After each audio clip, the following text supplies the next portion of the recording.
you know how people really, the best leaders teach almost all day long others? And they don't teach like with a lesson plan. The best leaders teach using stories, because we're used to hearing stories. We're used to stories that have a beginning, a struggle, making it through the struggle, and an outcome that's positive. So if you're helping to teach someone, it's really helpful to tell them stories. When I was in your position, I tried it that way, and guess what? It did not work. I fell flat on my face, and here's the following 3 reasons why. So I went to Japan, and we'd been going back and forth, and we were teaching around this point about encouraging people within their areas of strength. And I said to our Japanese friends, I said, when you spot someone on your team doing something really well within the avenues of their strength, use this magical expression. You know, they're getting ready to write this down. I said, when you spot it, go over to the person and say, that thing you just did, do more of that. Do more of that. So we went away, we went back to the States, and came back like a quarter later, 3 months later or so, maybe a little longer. We landed in Osaka, Kansai Airport, drove over to Kobe, went into our client in southern Japan. And as soon as we got there, they're saying, Ken, the company's been transformed, revolutionized. And I'm trying to rack my brain, you know, what brilliant management strategy do we leave behind? And they said, that do more of that has transformed us. And that's really all they did. When they spotted one of their colleagues doing something in the right direction within their areas of strength, they tapped them on the shoulder and said, you're good at that, do more of that. And it is magical when you have the chance to tell that to someone, you're pretty good at that. What you did is good, do more of that. They'll do more and more and more. Here's a really great question. How is it as a leader when you're at the top? Do you activate the energy of everyone around you? The action here we've called upend the pyramid. Take the traditional pyramid where leaders are working their way to the top and turning it upside down, where you now literally see yourself at the bottom of the pyramid, unleashing the energy and excitement of everyone around you. So what a serving leader does here is making space for others to brainstorm and innovate and have the creative idea, not always having to take credit himself or herself, making room in the room for others to have a point of view. And I know probably you've been in rooms where you've been with a leader whose ego is so big, it just sucks all the oxygen out of the room. A serving leader lets you breathe. A serving leader says, who else has an idea here? And when someone has a key idea, they build on it. They thank them for it. They're involved.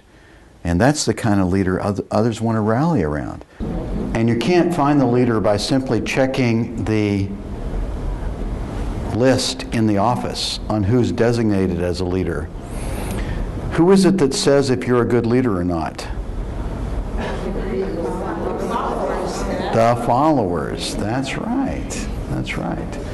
So we'd like to say that you don't get the right to call yourself a serving leader. Others do. They say if you're helping them. They say if you're helping or hurting. There's a point in every leader's life where you have a decision to be made. And it sounds like this in your head. Have you heard this conversation? It goes like this.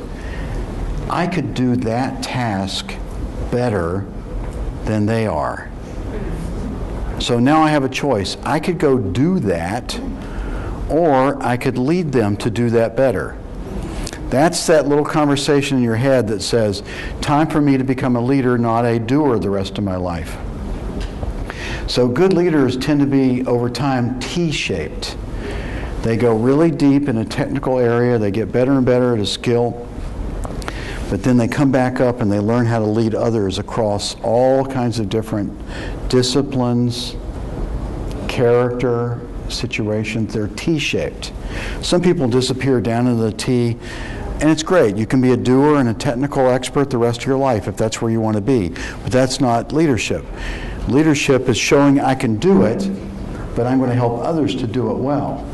You know, I find it interesting around this greater purpose piece and the greater goal as we start to describe it now, particularly with this new generation, the millennials. It also applies to my generation, the boomers, that are kind of echoing again, what's our reason for why we're on this planet. This new generation doesn't want to just join a company. They honestly want to join a cause. So I advise the executives that I hang around with in our coaching and advisory work, don't just see a company you're managing, look at opening the front door of a cause. Invite those in this generation that are entering the workforce now to come and join a cause, not just your company. Then you don't have to motivate them every day. We're already cause-oriented. And many of you work in companies that, honestly, the products and services you provide should be positioned as a great cause. You do good work in the world. Food, medicine, healthcare, transportation, the basics of life, manufacturing, whatever you do can easily be reset as a cause worth coming to work and getting engaged for. You know, imagine the leader whose ego is that big.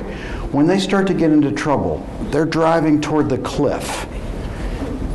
How many of their colleagues are going to say, whoa, whoa, whoa, cliff time? Yeah, how many are going to push over? Yeah. Get your ego out of the way. I was a young lieutenant coming right out of the Air Force Academy, and I walked out into the flight line. Flight lines are really, really dangerous places. Fuel and bombs and things that can hurt you and really can kill you. And I had a sergeant who you know, took me aside. Lieutenant. Yes, that's me. I'm the lieutenant. Lieutenant, you know, I know you're in charge and all, and you have a commission, and if you want to stay alive out here, though, you might want to listen to some of us who've been around for a while. And I thought to myself, here's a point where you get your ego out of the way and you listen to whatever he has to say and keep you alive. The serving leader is someone who gives a purpose for everyone to come to work and give their absolute best every day. They're the ones who paint a picture of, we can do this together, the greater purpose together. So they do three fundamental things. A serving leader here, first of all, re-articulates the vision and mission and purpose of an organization in a way that it inspires everyone. They paint an emotional, evocative picture. The second thing they do is they make that vision practical.